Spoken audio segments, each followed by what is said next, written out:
Okay, once you're done doing all your work at the work session, then what you want to do is it's really important to clean your machine. Good housekeeping is always important. And what I do when I'm done at the end of the work session is I take my water cup off, take my discs off, I spin dry them and put them away. And what that leaves is that leaves this area here.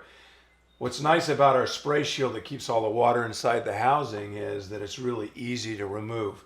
These 4 bolts that you see in the corner, all they are is legs for raising and lowering the shield. So when I screw the shield down, what it does is it raises up the disc. Screw them back down, it lowers the disc. And what I do is I take my spray shield off, just wipe it down, dry it off. And then what you'll notice is in this area down here, this is where all my debris settled from my grinding. So what I do is I take a paper towel. It's kind of hard for you guys to see. I'll show you in a minute, but just take my paper towel and I wipe it away from the drain. And here's my debris from here. Wipe it away from the debris. Wipe it away again.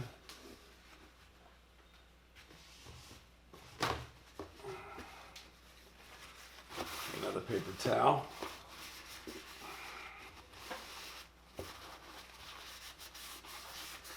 And clean it out. There, you're done. Then I always take a little bit of water here and then I pour it down on top of the drain here and let it go into my drain cup, which is over here. I'm going to pick up the machine so you can see what I'm talking about. That always keeps the drain clean. And it's important. It's just like the drain in your sink. You need to clean that out. Yeah. So and then here's the drain part here. It's kind of hard to see. Let me turn around here so you can see it. And there's the drain. That's where the drain comes out. You can see. So that's simple. Make sure it's dry. Put it away, and you're ready to go the next time.